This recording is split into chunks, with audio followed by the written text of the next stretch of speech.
ആദ്യം ശ്രീ സേനാപതി വേണു, തദ്ദേശ തെരഞ്ഞെടുപ്പ് ഫലത്തോടെ എല്ലാം ഭദ്രമാണ്, എല്ലാ ഭൂരിപക്ഷ ന്യൂനപക്ഷ സമുദായങ്ങൾ തങ്ങൾക്ക് അനുകൂലമാണ് എന്ന് കരുതി തെരഞ്ഞെടുപ്പിനെ നേരിടാൻ ഒരുങ്ങുമ്പോഴാണ് ദാ ഇങ്ങനെ ഒരു ഐക്യം മുന്നിൽ വരുന്നത്. ഭയപ്പാടുണ്ടോ കോൺഗ്രസിന്?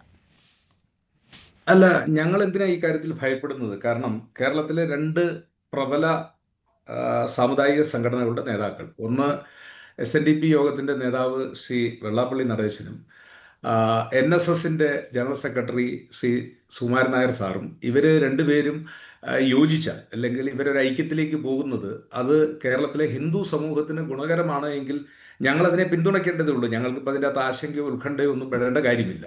പിന്നെ ഈ ഐക്യം എന്ന് പറയുന്നത് ഏതെങ്കിലും ഒരു കാര്യത്തിൽ കോൺഗ്രസിനെ തെരഞ്ഞെടുപ്പിൽ തോൽപ്പിക്കാൻ വേണ്ടിയുള്ള ഏതെങ്കിലും ഒരു ദുരുദ്ദേശത്തിലാണ് എങ്കിൽ നിശ്ചയമായിട്ടും അത് കേരളത്തിലെ പൊതുസമൂഹം തന്നെ അതിനെ തള്ളിക്കളയും എന്നുള്ള കാര്യത്തിൽ തർക്കമില്ല. മറിച്ച് SNDP മുന്നോട്ട് വയ്ക്കുന്ന അവരുടെ ആശയം, അതായത് സാമൂഹ്യ നീതിയും, NSS മുന്നോട്ട് വയ്ക്കുന്ന എല്ലാവർക്കും തുല്യാവകാശം, അതിലൊക്കെ എന്താ പറഞ്ഞ അർത്ഥവത്തായ വാക്യങ്ങളുണ്ട്. അതിൻ്റെ ഒരു പൂർത്തീകരണത്തിന് വേണ്ടിയാണ് ഈ എന്താ പറഞ്ഞ ഇപ്പോഴത്തെ ഐക്യമെങ്കിൽ ഞങ്ങളതിനെ സ്വാഗതം ചെയ്യുന്നു. ഞങ്ങൾക്കതിനെ എതിർക്കേണ്ട കാര്യമില്ല. പക്ഷേ ചരിത്രം നമ്മളെ പലത് പഠിപ്പിക്കുന്നുണ്ട്. കാരണം 1950 മന്നത്ത് പത്മനാഭനും മഹാനായ ആർ ശങ്കറും മഹാനായ മന്നത്ത് പത്മനാഭനും ചേർന്ന് അവർ ഹിന്ദു മഹാമണ്ഡലവും ഡെമോക്രാറ്റിക് കോൺഗ്രസ് എന്ന് പറയുന്ന ഒരു രാഷ്ട്രീയ പാർട്ടിയും രൂപം കൊണ്ടു. പക്ഷേ ഇന്ത്യയിൽ കോൺഗ്രസ് പിളർന്ന് അല്ലെ കോൺഗ്രസിൽ നിന്ന് ഒരു ഭാഗം പോയി പുതിയൊരു രാഷ്ട്രീയ പാർട്ടി ഉണ്ടാകുന്നത്, കേരള കോൺഗ്രസ് ഒക്കെ അതിന് ശേഷമാണ് ഉണ്ടാകുന്നത്.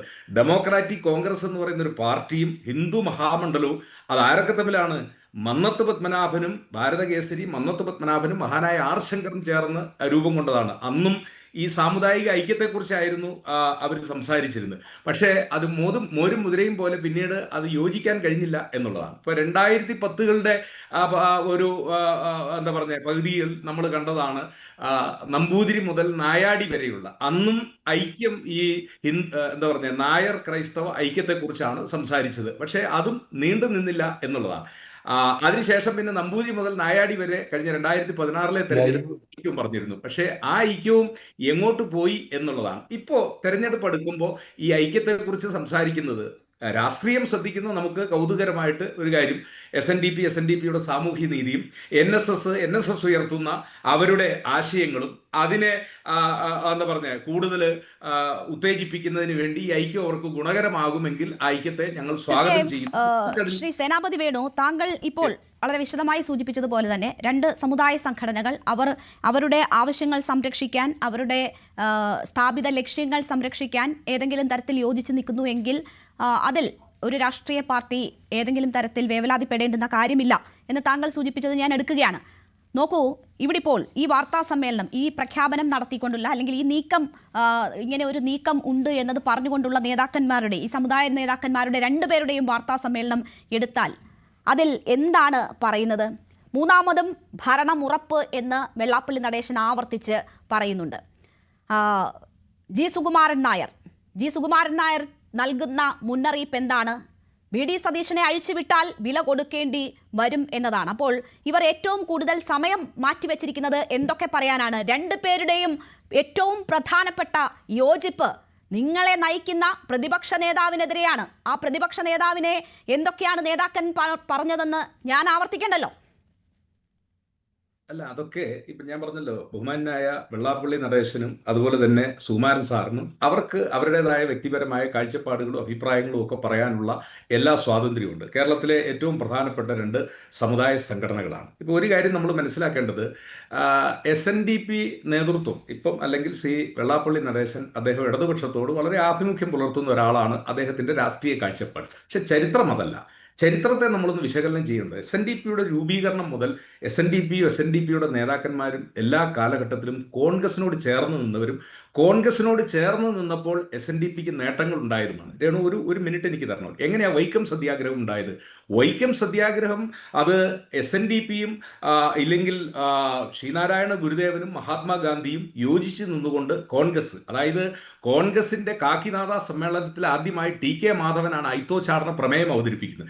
ആ പ്രമേയത്തിന്റെ ഭാഗമായി നിന്നുകൊണ്ട് കോൺഗ്രസും SNDPയും നടത്തിയ വലിയ സമരത്തിന്റെ ഭാഗമായിട്ടാണ് വൈക്കം സത്യാഗ്രഹവും കേരളത്തിലെ ക്ഷേത്രങ്ങൾ ഈഴവരടക്കമുള്ള പിന്നോക്കക്കാർക്ക് തുറന്നു കൊടുക്കപ്പെട്ടതും. അപ്പൊ ഞാൻ പറഞ്ഞു വന്നത് ചോദിച്ചാൽ, ഞാൻ പറഞ്ഞത് അന്ന് TK മാധവൻ കേരളത്തിലെ ഈഴവരോട് ഇതൊരു ആഹ്വാനമുണ്ട്, നിങ്ങൾ കോൺഗ്രസിൽ ചേരണമെന്നാണ് പറഞ്ഞത്.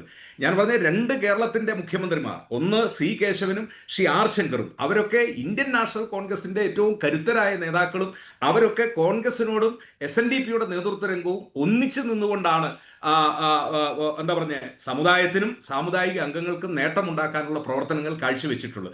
അത് ഏതാണ്ട് ശ്രീ വെള്ളാപ്പള്ളി നടേശൻ അവർ കടന്നു വരുന്നതിന് മുമ്പുള്ള SNDPയുടെ നേതാക്കന്മാർ, ഇപ്പോൾ കേരള രൂപീകരണത്തിന് ശേഷം R ശങ്കർ ആണെങ്കിലും ശ്രീ KK വിശ്വനാഥനാണെങ്കിലും AS പ്രതാപ് സിംഗ് ആണെങ്കിലും ഗോപിനാഥൻ വക്കീലാണെങ്കിലും MK രാഘവൻ വക്കീലാണെങ്കിലും അതുപോലെ തന്നെ നമ്മൾ ഈ ചരിത്രത്തിലേക്ക് ഇങ്ങനെ കൂളിയിട്ട് പോയിട്ട് കാര്യമുണ്ടോ? അത്രയൊക്കെ സമയം പോലും ഇല്ല. ഏതാണ്ട് 3 മാസത്തിനിപ്പുറം നിയമസഭാ തെരഞ്ഞെടുപ്പ് നടക്കാനിരിക്കുന്ന ഒരു ഘട്ടത്തിലാണ് ഇത്തരം ഒരു ഐക്യപ്പെടൽ ഉണ്ടാകുന്നത്. 2 പേരും യോജിക്കുന്നത് പ്രതിപക്ഷ നേതാവിനെതിരെയാണ് എന്നൊരു സാഹചര്യം പറയുമ്പോൾ ഈ ചരിത്രം പറഞ്ഞുകൊണ്ടിരിക്കാൻ സമയമുണ്ടോ എന്നതാണ്. ഞാൻ താങ്കളിലേക്ക് വരാം. ഞാൻ പറഞ്ഞത് ഞങ്ങൾക്ക് ഇതിൽ ഉത്കണ്ഠയില്ലെന്നേ. അവർ യോജിക്കട്ടെ, അത് സമുദായത്തിന്റെ ഗുണത്തിന് വേണ്ടി, സമുദായത്തിന്റെ നേട്ടത്തിന് വേണ്ടി അവർ യോജിച്ചു കൊള്ളട്ടെ. ഞങ്ങൾ അതിനെന്തിനു ഭയപ്പെടണം? ശരി, സമുദായ നേതൃത്വത്തിനപ്പുറം അവർ പറഞ്ഞ കാര്യങ്ങളിലേക്കാണല്ലോ ഞാൻ താങ്കളുടെ ശ്രദ്ധ ക്ഷണിച്ചത്. ഞാൻ താങ്കളിലേക്ക് തിരിച്ചെത്താം. ശ്രീ ജേക്കബ് ജോർജ്, നോക്കൂ, ഈ ഐക്യം അല്ലെങ്കിൽ ഈ ഐക്യപ്പെടാനുള്ള ശ്രമം നമ്മൾ നേരത്തെയും കണ്ടിട്ടുള്ളതാണ്. കേരളത്തിന്റെ മതേതര മുഖം എന്ന് പറയുന്നത് ഏതെങ്കിലും സമുദായ സംഘടനകളുടെ കാഴ്ചപ്പാടുകൾക്കനുസരിച്ച് നിൽക്കുന്നതല്ല. അതിൻ്റെ രാഷ്ട്രീയ കാഴ്ചപ്പാടുകൾ വ്യത്യസ്തമാണ് എന്നത് നമ്മൾ പലതവണ മനസ്സിലാക്കിയിട്ടുള്ള കാര്യമാണ്. ഇന്ന് VD സതീശൻ മാധ്യമങ്ങളെ കാണുമ്പോൾ സമുദായ നേതാക്കന്മാരെ തള്ളി പറയുന്നില്ല, പക്ഷേ അദ്ദേഹം പറയുന്നത് തനിക്ക് വിശ്വാസം, താൻ വർഗീയതയ്ക്കെതിരെയാണ് പറഞ്ഞത് എന്ന് ഒറ്റ വാക്കിൽ മറുപടി പറഞ്ഞുകൊണ്ട് പറയുന്നത് തനിക്ക് ഇവിടുത്തെ മതേതര സമൂഹത്തിലാണ് വിശ്വാസം എന്ന കാര്യം ഊട്ടിയുറപ്പിക്കുകയാണ്. ഇപ്പോഴത്തെ ഈ ഐക്യപ്പെടലിന് പിന്നിൽ എന്താണ് എന്നാണ് താങ്കൾ കരുതുന്നത്? ഏതെങ്കിലും രാഷ്ട്രീയ പാർട്ടികളുടെ പിന്തുണയോടെയുള്ള നീക്കങ്ങളാണോ ഈ നടക്കുന്നത്? രേണു, ഇപ്പോൾ ഈ ഐക്യപ്പെടലിൻ്റെ പശ്ചാത്തലം അത് രാഷ്ട്രീയമാണ്. വരാൻ പോകുന്ന നിയമസഭാ തിരഞ്ഞെടുപ്പാണ്. ഐക്യജനാധിപത്യ മുന്നണി കഴിഞ്ഞ പഞ്ചായത്ത് മുനിസിപ്പൽ തിരഞ്ഞെടുപ്പിൽ വലിയൊരു മുന്നേറ്റം ഉണ്ടാക്കി. വരാൻ പോകുന്ന തെരഞ്ഞെടുപ്പിന് മുന്നോടിയായിട്ട് ഈ തെരഞ്ഞെടുപ്പ് വ്യാഖ്യാനിക്കപ്പെടുന്നു പൊതുസമൂഹത്തിൽ. കോൺഗ്രസ്സിന് വലിയ ഉത്സാഹം, നേതാക്കൾ ഉത്സാഹത്തോടെ മുന്നിട്ടിറങ്ങുന്നു. സ്വാഭാവികമായിട്ടും അതിൻ്റെ പശ്ചാത്തലത്തിൽ വേണം നമ്മളിതിനെ കാണാൻ. ഇതിൻ്റെ അകത്ത് പറയുന്ന ഒരു പ്രധാന ഘടകം, കൂടുതൽ വാർത്തകൾക്ക് News 18 Keralam YouTube channel subscribe ചെയ്യുക.